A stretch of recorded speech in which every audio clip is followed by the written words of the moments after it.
I'm really delighted that you're meeting in Weston-super-Mare today to discuss this absolute monstrosity of Hinkley Power Station. It's so important that we keep the pressure up, and I know that you're doing that, and I'm really with you in that.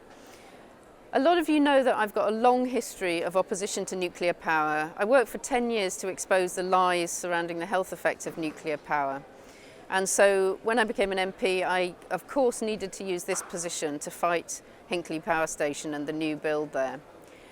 I began actively campaigning against the new build at Hinkley as part of my campaign to become an MEP during 2013.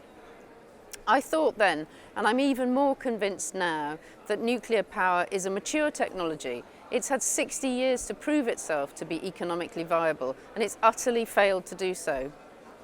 I also believe that nuclear new build will divert us from the path of renewables that we should be following, and this is the only path that offers us clean, safe and reliable energy for the future.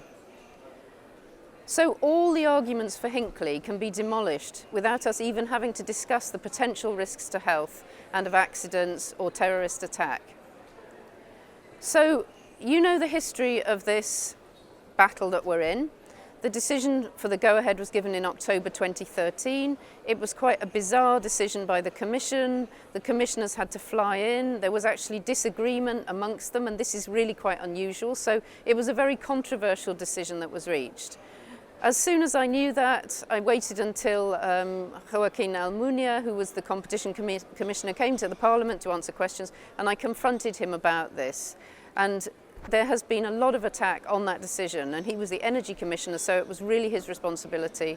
And as you know, this decision over state aid has been deeply controversial, and actually the Austrian government immediately said that it would be taking action in the courts to challenge that decision.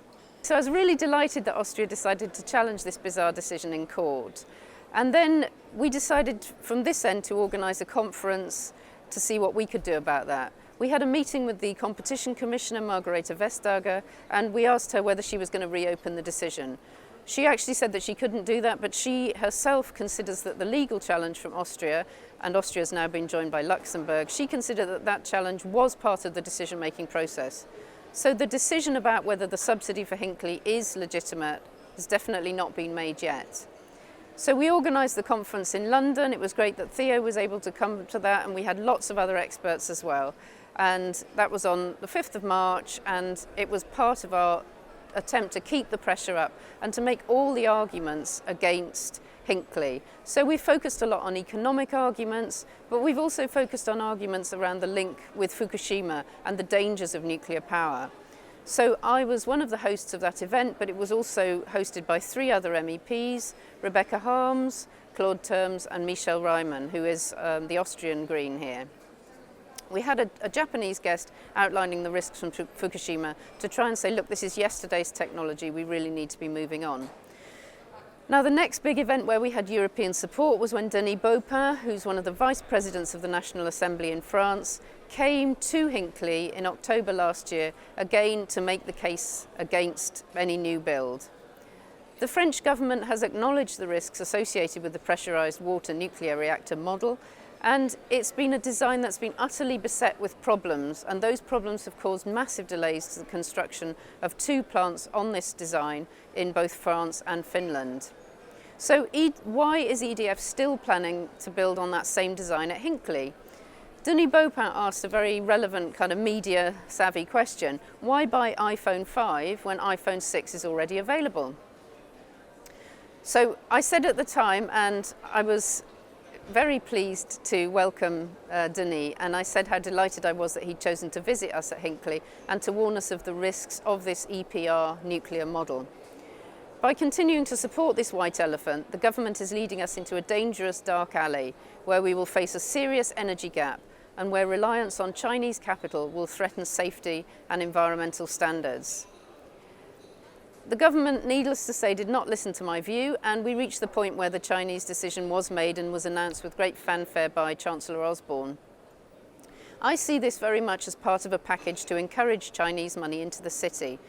There's no other explanation because the financial deal just doesn't make sense, with a strike price for electricity of more than twice the market price guaranteed for 35 years.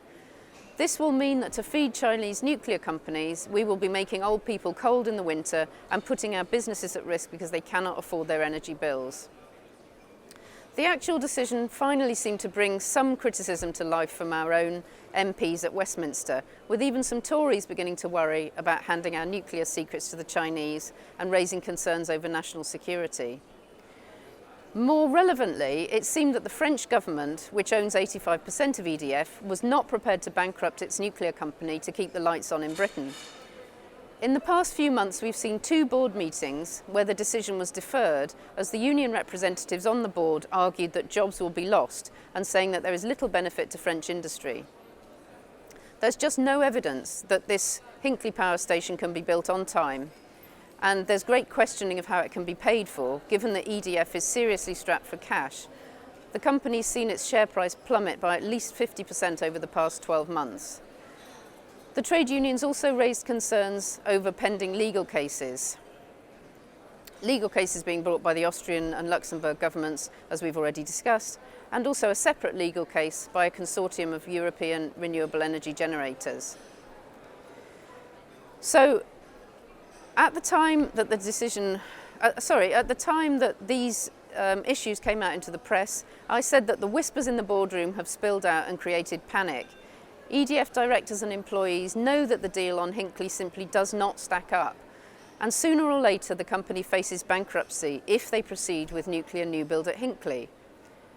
Given that EDF is 85% owned by the French government, this has now become a political battle rather than a commercial decision. Either Energy Secretary Amber Rudd faces the collapse of UK energy policy, or the French government faces the bankruptcy of its state energy generator. There is a risk that the lights will go out now precisely because of the decision to put all the eggs in the Hinkley basket.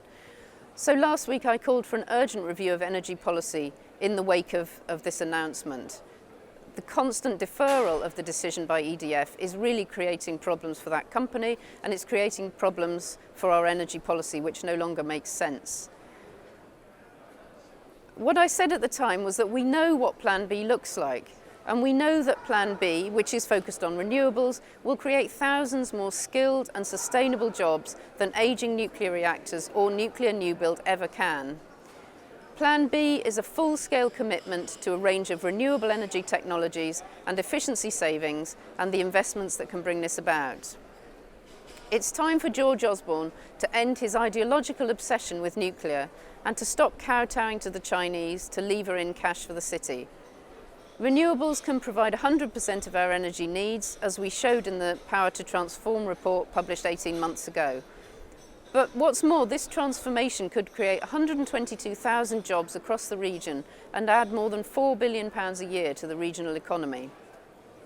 This economic case is now so strong that even the Financial Times is joining us.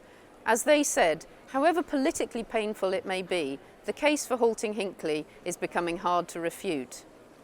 It now looks simply impossible for Hinkley to go ahead, but unfortunately it looks equally impossible for it to be abandoned. There is no logical case to keep it, but at the same time the political stakes are extremely high. So please keep the pressure on. I'm doing what I can here. It's great to see everything you're doing there. Let's keep the pressure on because we really can stop Hinkley from going ahead. Thank you and have a good day.